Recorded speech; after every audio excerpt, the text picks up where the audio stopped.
Ayan, maligayang Pasko po sa atin pong lahat at hayaan niyo ho akong ibahagi ho sa inyo ang mensahe ho ng Panginoon ngayon ng hapon. Sa pagpapatuloy ho natin ng pag-aaral ho natin sa serye po ng Acts of the Holy Spirit or mga gawa ng Banal na Espiritu Santo. At ito ho ay isa hong patotoo niya, ito ho ay isang way niya para ipakita doon ho sa mga Saduceo na hindi nyo lang sa templong yan makakatagpo ang Diyos. Dahil kahit sa labas ng Israel, nagparanas ang Diyos, tumupad siya ng mga pangako. Nasa Ehipto nga po, di ba? Pero tumupad ang Diyos ng mga pangako. At ito ho ay patuloy na patotoo ni Esteban na ang Diyos niyang itinuturo ay buhay at makapangyarihang Diyos. Na hindi lang basta paggigiba ng templo yung ibig niyang sabihin. After ho ng kay Abraham, kwento naman ho ni Joseph, ang ini-include ho ni Esteban sa kanya hong talumpati. Ang sunod hong ginawa ni Esteban ay ang pagkukwento ho ng tungkol ho sa buhay, naging buhay ho ni Jose. Nung siya ho ay napunta ho sa Ehipto. Ito ho ay para ho ipakita na una ho ang Diyos kay Abraham ay nagtumutupad ho ng pangako. Pangalawa ho, ang Diyos sa buhay ho ni Jose. Kung pag-aaralan ho natin ang kwento ho ni Jose, siya ho ay itinakwil ho ng kanya hong mga kapatid. Kaya ho siya napunta ho sa Ehipto. Pagkatapos ho, nung taggutom ho, si Jose ho, iniligtas ho ni Jose ang kanya hong pamilya, kasama ho ang kanyang mga kapatid na nagtaksil ho sa kanya. Yung pamilya ho ni Jacob ay nagpunta ho sa Ehipto at doon ho sila namuhay ho at hanggang sa mamatay na po. Ano ibig sabihin ho nito? Pinagtaksilan ho si Jose pero ginamit ho siya ng Panginoon upang ihayag palalo ang kadakilaan po ng Diyos sa buhay ho ng mga Israelita, sa buhay ho ng kanya pong pamilya. Ginamit po ng Diyos si Jose. At ang sinasabi ho ni Esteban, kaya ho niya isinama ho ang buhay ho ni Jose, na tayo bilang mga mananampalataya at naniniwala sa katotohanang taglay ng Panginoong Jesus, magdaranas ho tayo ng mga hirap. Magdaranas ho tayo ng rejections, magdaranas ho tayo ng betrayals, pero in the midst of those ho, in the midst of our suffering ho, ginagabayan ho tayo ng kapangyarihan ho ng Diyos. Hindi niya ho tayo pinapabayaan even in the midst of our suffering. All we have to do is to remain in faith. Manatili hong nananampalataya ho sa Diyos. Stephen highlights how God uses a rejected deliverer to save His people. This foreshadows Jesus, whom the Jewish leaders have also rejected.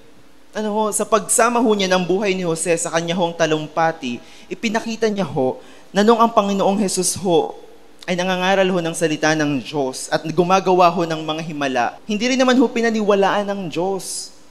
Pinersecute pa ho siya ng mga Jewish leaders ho. Pero kahit na ho ganun, taglay ho ng Panginoong Jesus ang kapangyarihan ng Diyos na magbago ho ng buhay. And the sovereignty of God extends greatly ho kahit wala ka ho sa loob ho ng templo. Ito ho yung sinasabi niya eh. Although ang kinukwento niya ho ay yung mga nangyari ho sa nakaraan, pero pinapatamaan niya ho sa kanya hong talumpati yung mga naniniwala ho na sa loob mo lang ng templo makakatagpo ang Diyos. Kumusta ho tayo sa mga personal ho nating kalapitan ho sa Panginoon? Nakakatagpo pa rin ho ba natin ang Diyos sa atin hong mga quiet time? Sa atin hong mga secret places? Kasi isa ho yung patunay na hindi lang ho dito sa loob ho ng church, hindi lang ho pagkasama ang iyong mga kapwa mananampalataya, that even in your alone time, kakatagpuin ka ho ng Diyos. Una ho kay Abraham, pangalawa ho kay Jose.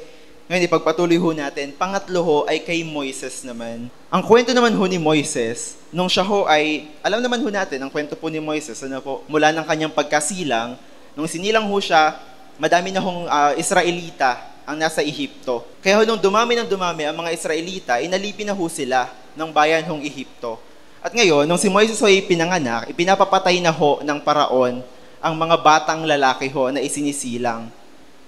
At sa takot ho ng mga magulang ho ni Moises na siya ho ay makuha ho ng mga tauhan ho ng paraon, ipinaanod ho siya sa ilog. Di ba ho, alam naman ho natin yung kwentong yon na napulot ho siya ng alipin ho ng anak ho ng paraon, ng prinsesa ho ng Ehipto, at pinalaki ho bilang parang tunay niya hong anak. Ngayon ho, nung malaki na ho si Moises, malinaw ho sa kanya na siya ho ay Israelita.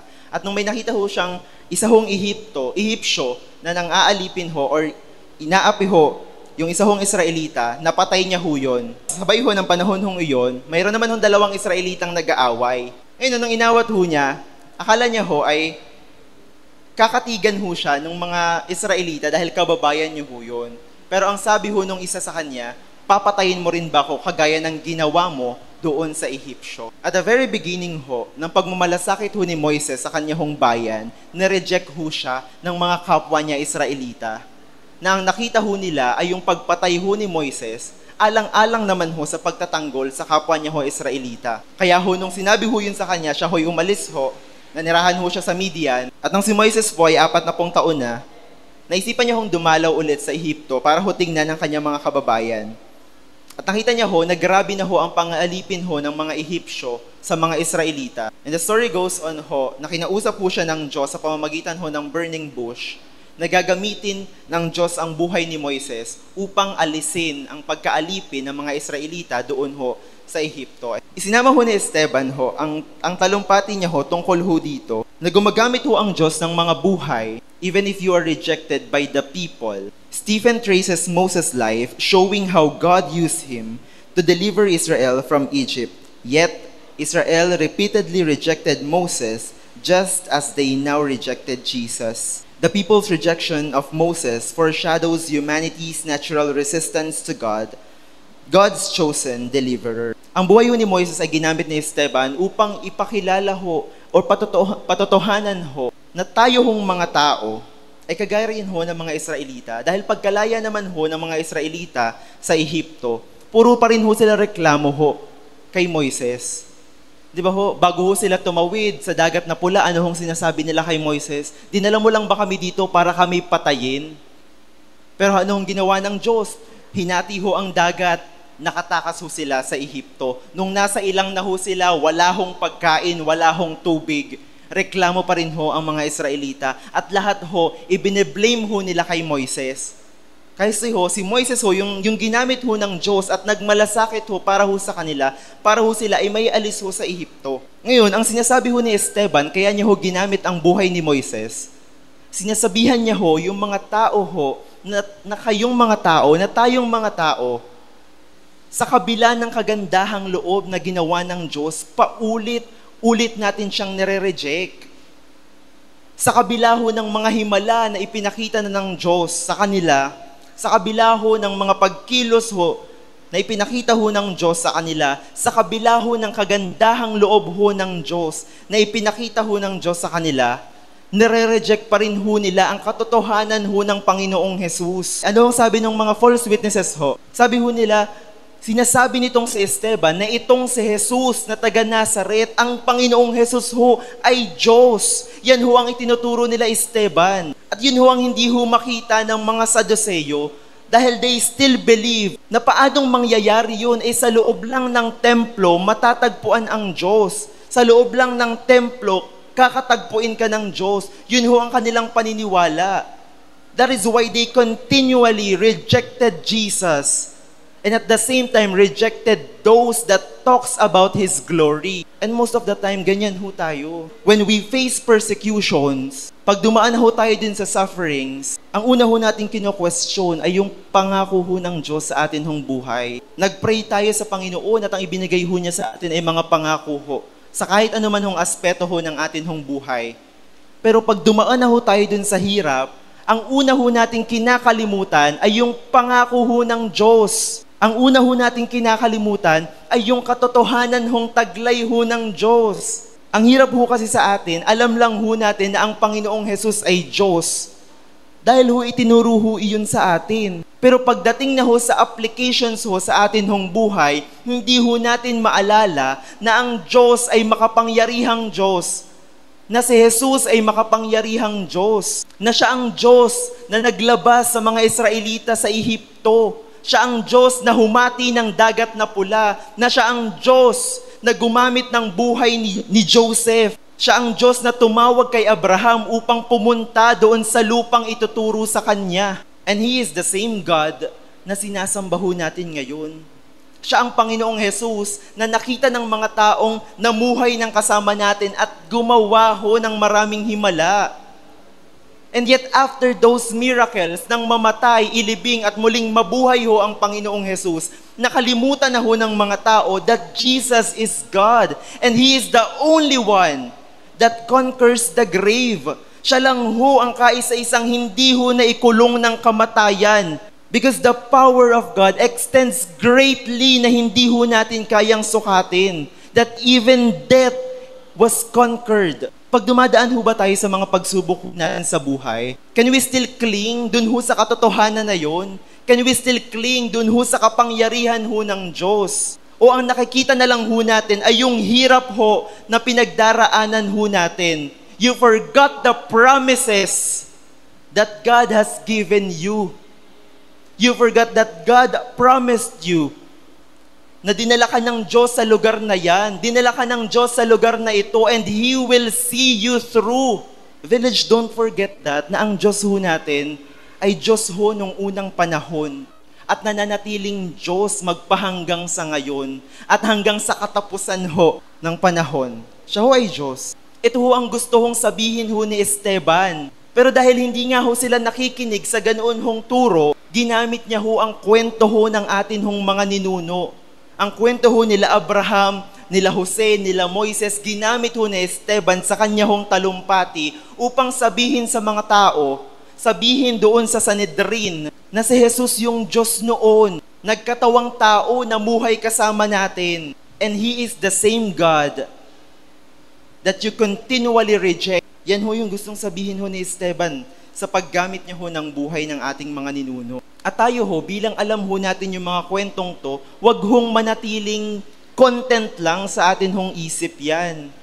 Wag hong manatiling natutunan lang ho talaga natin. Connection ho sa Panginoon. Na ang paglalim ho ng pagkakilala natin sa Diyos ay nakaugat ho sa kung anong mga ginawa ng Diyos na signs and wonders even before He walks sa earth ho. Verse 44, kasama ng ating mga ninuno sa ilang ang toldang tipanan na ipinagawa ng Diyos kay Moises. Yun ho ay yung tabernakulo ho. Yung tabernakulo ho, yun ho ay yung nag-enclose ho ng kaba ng tipan.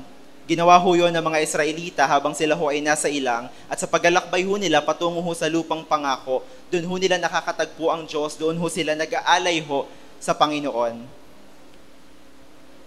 Kasama ang ating mga ninuno sa ilang, ang toldang tipanan na ipinagawa ng Diyos kay Moises ayon sa anyong ipinakita sa kanya, minana ito ng kanilang mga anak at dinaladala habang sinasakop nila ang lupain ng mga bansang ipinalupig sa kanila ng Diyos sa pangunguna ni Josue.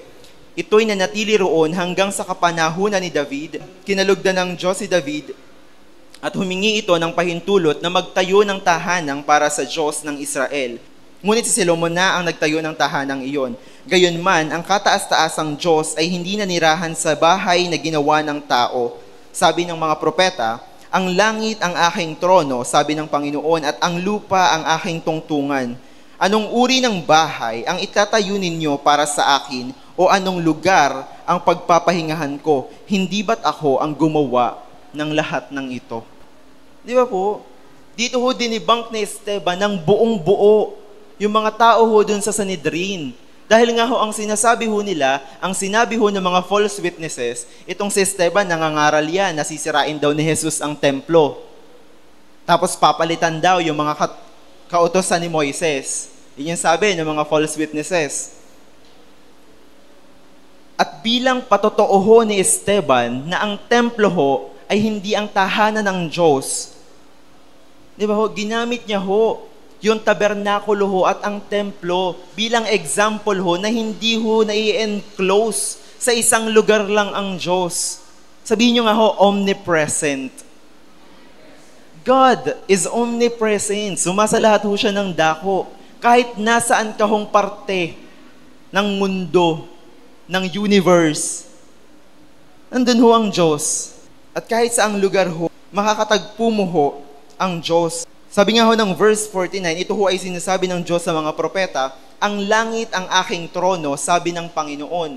Dahil noong mga time ho na yon, ang mga Israelita ho ay naglalakbay, pagkaalis ho nila sa Ehipto, si Josue na ho ang namumuno ho sa kanila, dahil si Moises ho ay namatay na. Nung si Josue na ho ang namumuno ho sa kanila, dala-dala ho nila yung kaba ng tipan. At yung kaba ng tipan ho ay nasa loob ho ng tabernakulo. Doon ho sila nag-aalay, doon ho nila nananalangin, doon ho nila kinakatagpo ang Diyos. Pero ang sabi ho ng Diyos, ang langit ang aking trono at ang lupa ang aking tungtungan. Anong uri ng bahay ang itatayo ninyo para sa akin o anong lugar ang pagpapahingahan ko? Hindi ba't ako ang gumawa ng lahat ng ito? Yan ho ang katotohanan na hindi lang ho dun sa templo makakatagpo ang Diyos. Ang Diyos ho ang lumikha ho ng lahat ho ng bagay. Di ba ho, ang trono ho ng Diyos ay ang langit. Sabi niya ho, tungtungan niya lang ang mundo. Tungtungan niya lang ho itong lupa. Bakit paano ho tayo makakapagtayo ng isa hong templo dito ho sa lupa para ho gawing tahanan ho ng Diyos? Gayong ang Diyos ho, bilang ang trono ay nasa langit at ang tungtungan ay lupa, ay omnipresent na Diyos, Diyos na sumasa lahat ho ng dako. Ang gusto kong sabihin ni Esteban sa pagbanggit niya ho ng tabernakulo at ng templo is that we must not limit our worship to physical spaces but seek God wherever we are. Kahit nasaan ka, you can seek God. Hindi lang ho sa physical spaces mo makakatagpo ang Diyos. Hindi lang ho dito sa loob ng church makakatagpo mo ang Diyos. Kahit nasaan ka ho, makakatagpo mo ho ang Diyos. At ito ho'y patotoo ni Esteban na hindi lang naman dyan sa templo niyong sinasabi, hindi naman dyan nananahan ang Diyos. At yung sinasabi ng Panginoong Jesus, nagigibain ang templo, ang sinasabi niya ay ang kanyang sarili. Ngayon ano hong makikita natin sa talumpati ho ni Esteban? Hindi niya ho basta sinabi yung mga ganito hong bagay kasi pag dinirekta niya ho ang sabi, hindi naman nga ho yun pinaniniwalaan, binabaligtad pa nga ho nila yung katotohanan para ho ma-persecute yung mga unang mananampalataya ng Diyos. Kaya ang ginamit niya ho, yung mga ninunuho natin, yung mga nangyari ho sa nakaraan, bago pa ho dumating ang Panginoong Jesus at mamuhay kasama ho natin, to tell all of those people inside the Sanhedrin that God is a powerful God and a sovereign God. After ho ng talumpati ho, tapos na ho yung talumpati ho ni Esteban. After ho nun, real talk na ho talaga yung nangyari. Nireal talk niya ho na, yung mga tao ho doon. At ito ho ay real talk din ho sa atin. Sabi ho sa verse 51, napakatigas ng ulo ninyo. Ang mga puso ninyo at tainga ay parang mga pagano. Kung ano ang ginawa sa inyo ng inyong mga ninuno, iyon din ang ginagawa ninyo ngayon. Lagi ninyong nilalabanan ang Espiritu Santo. Sinong propeta ang hindi inusig ng inyong mga ninuno? Pinatay nila ang mga nagpapahayag tungkol sa pagparito ng matuwid na lingkod na inyo namang ipinagkanulo at ipinapatay. Tumanggap kayo ng kautosang ibinigay ng Diyos sa pamamagitan ng mga anghel, ngunit hindi naman ninyo ito sinusunod. After hong i-debunk ng Esteban ang patungkol ho dun sa paggigibaho ng templo, nireal talk na ho niya yung mga tao ho dun sa Sanhedrin. After those false testimony ho, ng mga false witnesses ho, ito ho ang sinabi ho ni Esteban, napakatigas ng mga ulo ninyo. May sinasabi pa rin ho sila napapalitan daw ho nung mga nila Esteban, ng mga apostles ho, papalitan na daw ho ng Panginoong Jesus yung mga kautosan ho ni Moises. Ganun ho ba ang turo? Ganun ho ba ang sinasabi ng Panginoong Jesus? Jesus did not come to the world para ho ipawalang bisa yung kautosan ho na ibinigay ng Diyos kay Moises. Pumunta ho siya dito sa mundo upang tuparin ho yun. Yun yung katotohanan ng sinasabi niya dito. Na tumanggap kayo ng mga kautosan kay Moises pero hindi nyo naman sinusunod. Pag sinunod nyo ho yung mga kautosan ho ni Moises, maliligtas ho tayo. Totoo ho yun. Yun ho ang katotohanan, kaya ho may kautosang ibinigay ang Diyos kay Moises. Pero dahil nga ho ang tao ay likas na makasalanan and they always reject the truth of Jesus Christ, hindi naman ho nila sinusunod yung kautosan. Kaya ang ending, wala rin hong maliligtas. Kaya ho ang ginawa ng Panginoong Jesus with His glory at laki ho ng pagmamahal sa mundo, sa makasalanang mundo, Ibinigay niya ho ang kanya hong sarili. Yun ho ang pagkagiba ho ng templong sinasabi niya. Ibinigay niya ho ang kanyang sarili upang ang sino mang sumampalataya sa kanya ay hindi mapahamak, kundi magkaroon ng buhay na walang hanggan. Ganun na ho ang mangyayari. Tinupad na ho ng Diyos yung kautusan para ho sa atin. Sasampalataya na lamang ho tayo sa katotohanan ng Panginoong Hesus para ho maligtas ho tayo. And the least that we can do is offer our lives to Jesus, to spend our days here on earth para ho isulong ang kaharian ho ng Diyos. Pero hindi pa rin ho natin ginagawa. Nasa salita ho ng Diyos that people will continually reject Jesus and His truth. After ho ng leadership camp ho natin, we all understand and been aware na ang truth ho ay under attack. Ang katotohanang taglay ho ng Panginoong Hesus ay under attack. And there are many false prophets ho. Marami hong tagapagturo. Infested na ho ang social media ho natin na pag nakita ho natin, pag narinig ho natin, ang galing ho. Sobrang galing hong magturo. Mapapatigil talaga yung pag-scroll mo sa reels mo. Tas pakikinggan mo. Ang malaki ho nating problema, kung hindi ho natin nauunawaan ang katotohanan ng Panginoong Hesus, madadala ka ho ng mga turong yon and you will end up once again rejecting Jesus. Jesus whose mission is to fulfill yung mga kautusan ho ni Moises so that those na sumasampalataya ho sa Kanya ay hindi mapahamak kundi magkaroon ng buhay na walang hanggan. At yun ho ang sinasabi ho ni Esteban. Sinong propeta ang hindi inusig ng inyong mga ninuno? Pinatay nila ang mga nagpapahayag tungkol sa pagparito ng matuwid na lingkod na inyo namang ipinagkanulo at ipinapatay. In the history, yung mga tao ho na ginamit ng Diyos para ipamahagi ang salita ng Panginoon, ang katotohanan ng Panginoon, pinapatay ho ng mga Saduceo at ng mga Pariseo, pinipersecute ho. And in the case of Esteban, humantong na ho sila sa paggawa ho ng kasinungalingan. They twisted the truth na nagpapatotoo itong si Esteban na si Jesus na taga Nazaret ay gigibain ang templo at papalitan ang kautusan. Ngayon ho, nakinig ho ba yung mga nandoon ho sa Sanhedrin kay Esteban? Ang haba ho ng talumpati ni Esteban. Wala naman ho nakinig ho sa kanya. Hindi ho sila nakinig dun ho sa mga pinagsasabi ho ni Esteban, which is yung katotohanan po. At may lakas ho ng loob si Esteban nga sabihin ho yun sa harap ho ng Sanhedrin dahil siya ho ay puspos ng banal na spirito. Pagkatapos ho ng talumpati ho ni Esteban at nung real talk ho niya dun ho sa mga tao sa Sanhedrin, wala hong nakinig ho sa kanya. Ano hong nangyari? Sa verse 54 po, nagngit-ngit sa matinding galit kay Esteban ang buong kataas-taasang kapulungan ng mga Hudyo nang marinig ang mga ito. Ngunit si Esteban na puspos ng Espiritu Santo ay tumingala sa langit at nakita niya ang kaluwalhatian ng Diyos at si Jesus na nakatayo sa kanan ng Diyos. Kaya't sinabi niya, tingnan ninyo, nakikita kong bukas ang kalangitan at ang anak ng tao ay nakatayo sa kanan ng Diyos. Nagngit-ngit ho sa galit yung mga nandoon ho sa loob ng Sanhedrin. Sobrang haba ho ng pinagsasabi ni Esteban, real talk pa. Ang response ho, nagalit pa. Pero after that enragement ho, vision ho ang pinakita ng Diyos kay Esteban. Sabi ko nga ho kanina, hindi ho physically nakasama ni Esteban ang Diyos, ang Panginoong Jesus. Sila Pedro ho, sila Juan, nakasama ho nila ang Diyos. Natutunan lang ho ni Esteban yung mga bagay hong iyon. Sabi niyo ho, tingnan ninyo, nakikita kong bukas ang kalangitan at ang anak ng tao ay nakatayo sa kanan ng Diyos.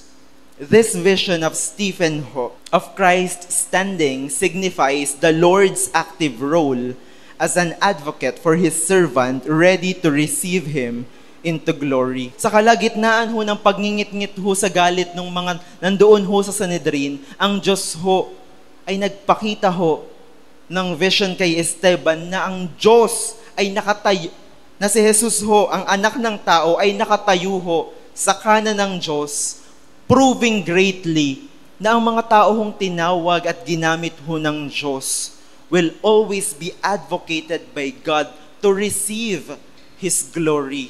Na yung mga tao hong tinawag ng Diyos ayon sa kanya hong layunin ay sinusustain ho ng Panginoon ng kanya hong kapangyarihan. Pagkatapos nito, sabi ho sa verse 57, tinakpan nila ang kanilang mga tainga at nagsigawan. Pagkatapos, sabay-sabay nilang sinugod si Esteban at kinalagkad siya palabas ng lungsod upang batuhin. Inilagay ng mga saksi ang kanilang mga balabal sa paanan ng isang binatang nagngangalang Saulo at habang binabato nila sa Esteban, nananalangin siya ng ganito, Panginoong Jesus, tanggapin mo po ang aking espiritu. Lumuhod si Esteban at sumigaw ng malakas, Panginoon, huwag mo po silang papanagutin sa kasalanang ito.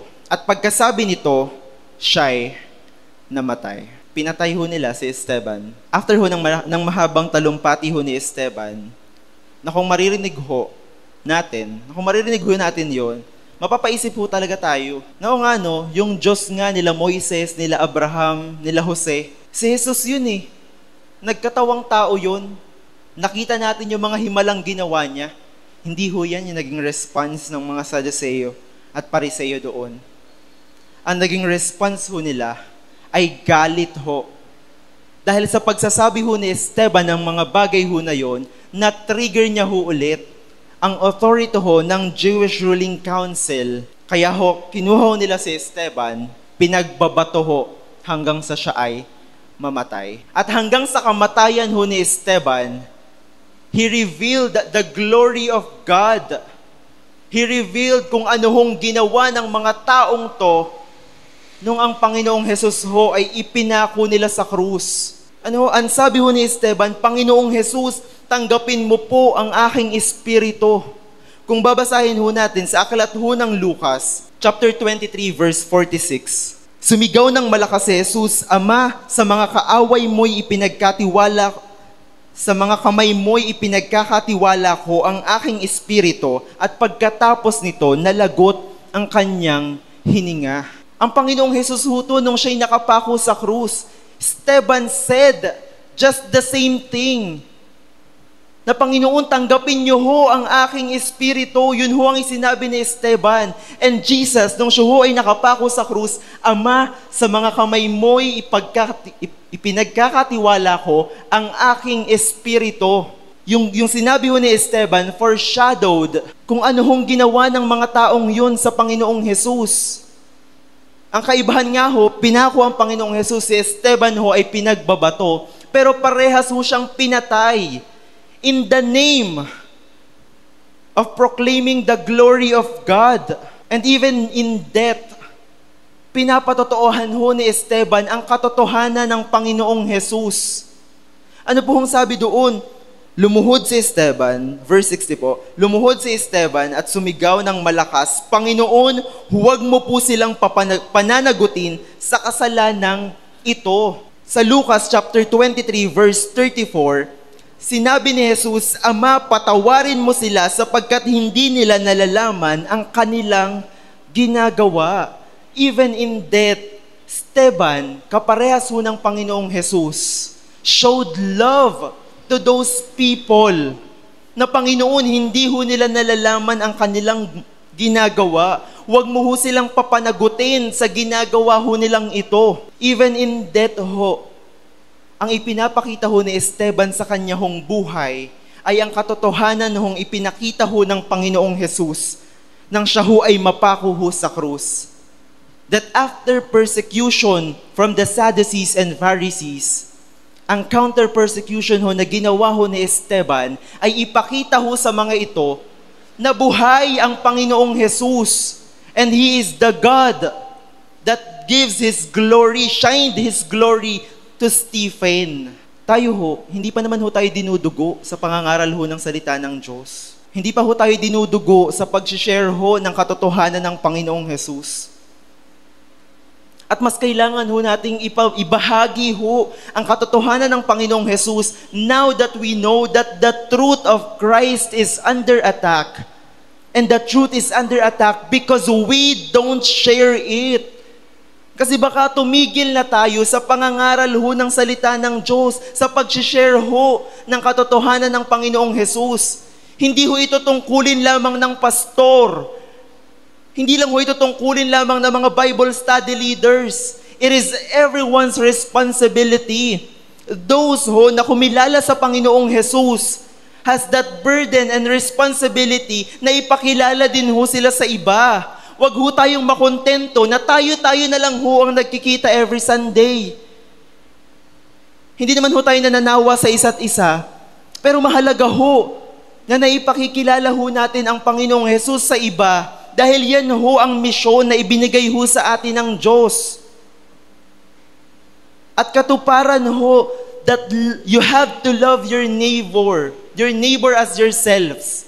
At kung mahal mo ho talaga yung kapwa mo, ibabahagi mo ho sa kanya ang katotohanan ng Panginoong Jesus so that he or she will be saved too.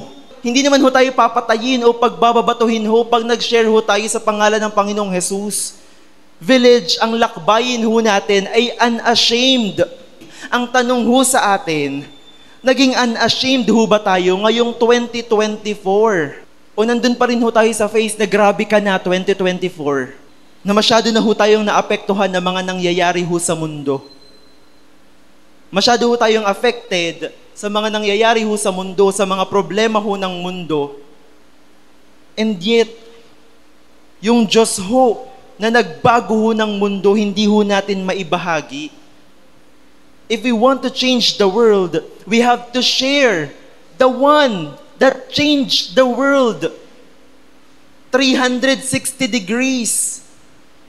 Nung mamatay ho siya doon sa krus, nang mamatay ho ang Panginoon, He is filled with love for these people. Dahil sa laki ng pagmamahal ng Diyos sa sanlibutan at hanggang sa kamatayan ho ng Panginoong Jesus, nandun pa rin ho yung laki ng pagmamahal ho ng Diyos sa sanlibutan. Na Panginoon, hindi ho nila nalalaman ang kanilang ginagawa. Same goes with Stephen, na sa kanya hong kamatayan, he still proclaimed the truth of Jesus Christ. Na Panginoon, huwag mo ho silang papanagutin sa kanilang ginagawa hong ito.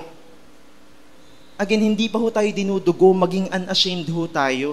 Ito ho ay imbitasyon ng Panginoon sa atin pong lahat, na wag ho tayong makontento na tayo na lamang po ang nakakilala, para ho hindi mawalan ho ng saysay yung pinaggagawa ho natin.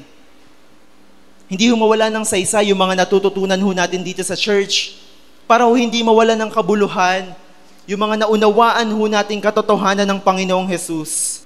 Let's go out po and proclaim the name of God to all people. Share the truth of Christ to your friends, to your family, to your classmates, and everyone that are in close proximity in you. Hindi ka ho inilagay ng Diyos sa lugar na yon dahil sa wala lang. Inilagay ka ho ng Diyos sa lugar hong iyon to serve a mission of sharing Him to those people. Hindi ka ho pinapapunta ng Diyos o ng mga leaders mo doon ho sa lugar na yon dahil gusto lang ho nila. Pinapapunta ka ho doon to share the Word of God and the truth of Christ, na merong isang Diyos in all His glory and full of love who died for you. And the invitation of Christ is for us to live for Him. Let us look at Stephen's example. And if we try to look closely, ang makita ho natin na si Stephen ho ay puspos ho ng banal na spirito. That's why he can do all these things for the glory of Christ.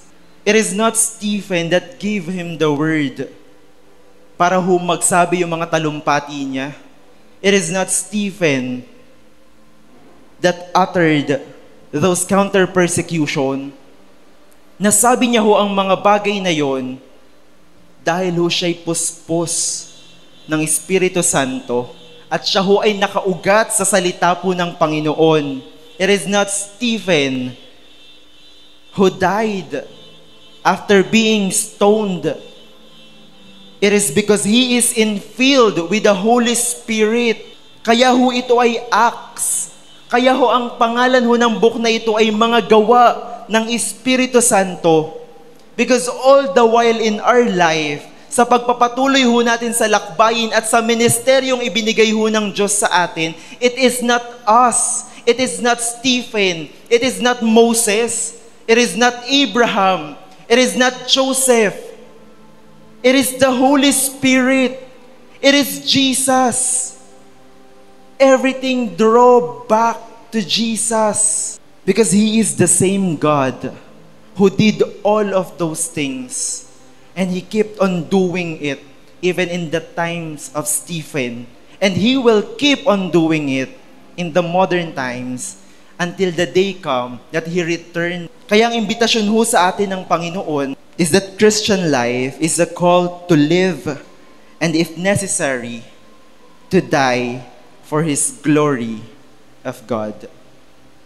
Sabi ho ni R.C. Sproul, the church first martyr, Stephen, reminds us that the Christian life is a call to live and if necessary, to die for the glory of God. Hindi ho nawalan ng kabuluhan ang pagkamatay ho ni Esteban. Stephen's death was not a defeat but a victory. As his witness planted seeds for the spread of the gospel, even influencing Saul of Tarsus, Stephen's death was not in vain. It became a catalyst for the early church growth and the spread of the gospel across the known world. His witness continues to inspire Christians to remain faithful even in the face of suffering. Sa pagpapatuloy ho natin ang pag-aaral ho na to, sa mga susunod pa hong verses, makikita ho natin kung bakit ang pagkamatay ni Esteban ay hindi ho nawalan ng kabuluhan. At hanggang kamatayan ni Esteban, ang patotoo niya ho ay nakaugat sa Panginoong Jesus. After the death of Jesus Christ, ano hong nangyari? Nabago ho ang mundo. That the challenge for us to follow the rules given to Moses has already been fulfilled.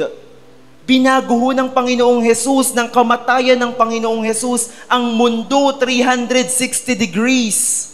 Namatay ho siya, inilibing, at muli hong nabuhay. That changes the gameplay of the world, that you no longer have to follow those rules kasi hindi mo naman nga ginagawa.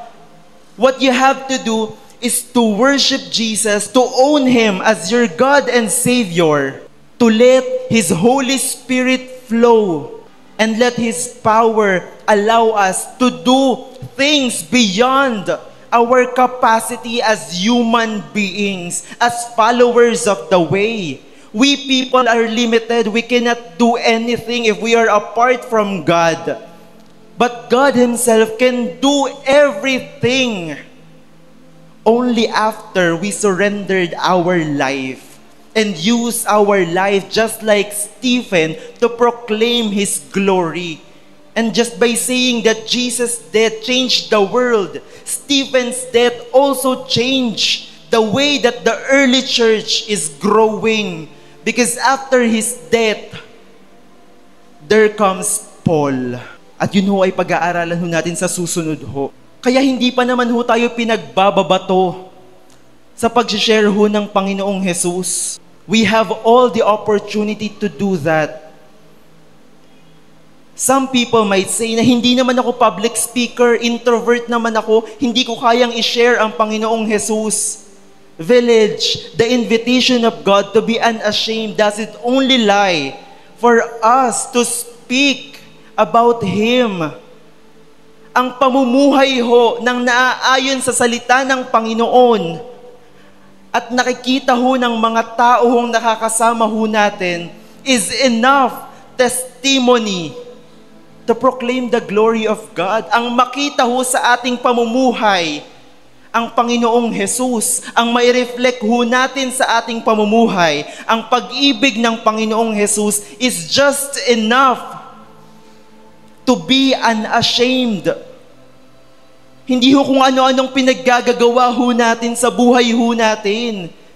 Followers of the way ho tayo. Marami hong nakatingin ho sa atin, waiting to persecute us in any way that they can do. Sa buhay ho ni Stephen, nagsinungaling pa ho sila. And now that the truth is under attack, it is not impossible that people who undermines the fall of the church will also testify the wrong, twist the truth, para ho hindi natin maipagpatuloy ang atin hong misyon. But we have to live the life according to how Christ lived His life. Christ died for us. The least thing that we can do is to live for Him. Tayong lahat ay tumayo. Tinatawagan ko rin ho si Pastor Raymart para ho pangunahan ho tayo sa atin hong banal na hapunan at sa atin pong closing prayer. Tayo po'y lumapit po sa Panginoon. Panginoon, maraming salamat po sa inyong dakilang pag-ibig ho sa amin. Salamat po sa buhay po ng Panginoong Hesus. Siya po ang nagbigay po ng buhay. Inalay niya po ang kanyang buhay para ho sa amin, para ho sa ikapagpapatawad ng amin po mga kasalanan. Salamat po sa dakilang pag-ibig po ninyo, Panginoong Hesus. Kung titignan po namin sino po kami para pagpalayan po ng we know that we are weak and unworthy because of your grace. Dahil sa inyong ay nakakalapit po sa inyo.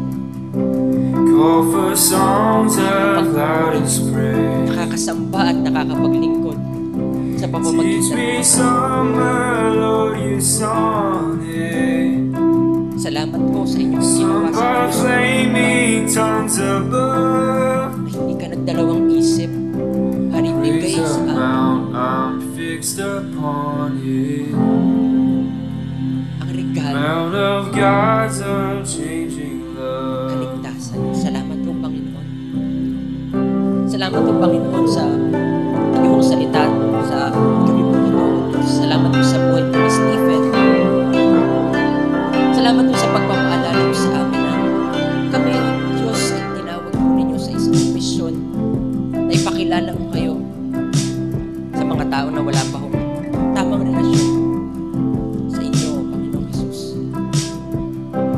Here I Father, we pray, raise my Panginoon, bigyan niyo po kami ng Ebenezer. tapang na kagaya po ng kay Stephen, Hither na even in the by face of thy death, help Lord, I've come. hindi ho namin kayo ikatatwa. Patuloy ho kami maninindigan, Panginoon, dahil kami po na inyong tinawag.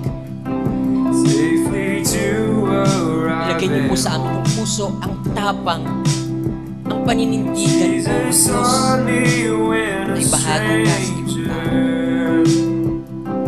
Wandering from Hindi ho kami the mahiya fold of sa amin ng mga kaibigan, sa amin ng mga katrabaho, sa amin ng mga kaklase, rescue na me i-share ho from kayo, Panginoon danger. Jesus, ang inyong ginawa para ho sa amin. In their bows His precious blood.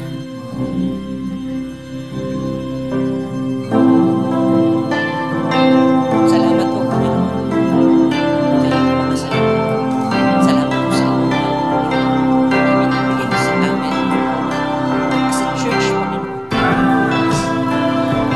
And as we continue our journey po sa aming mga buhay, samahin niyo lang po kami. Patuloy niyo po kaming gabayan, Panginoon, ng inyong Banal na Espiritu. Gaya ng sa mga unique Christians.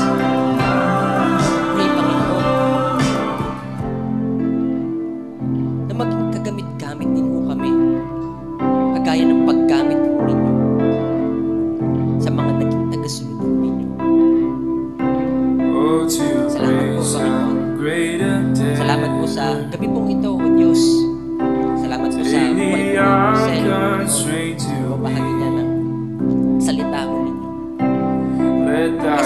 Panginoon, ilagay niyo po sa aming puso ang totoong paghahanap sa inyo. I'm not wandering hard to thee. Sa inyong salita, Prone to wander, sa paglapit Lord, po I sa inyo. feel it. Salamat po, Panginoon. Prone to Tuloy niyo na leave pong sasamahan the ng God manggagawa I love. sa kanilang pong mga ginagawa po, kanilang pagtatrabaho, Diyos, pag-aaral. Makita po, Still it kayo falls sa like goats above. salamat Here's po, my Panginoon. heart, Lord, take and Po ay aming seal it. nasasalamatan, tinataas, sinasamba. Salamat po sa inyo po lahat ng papuri, pagdakila. Sa pangalan ng Panginoong Hesus na aming Diyos, tagapagligtas. Amen.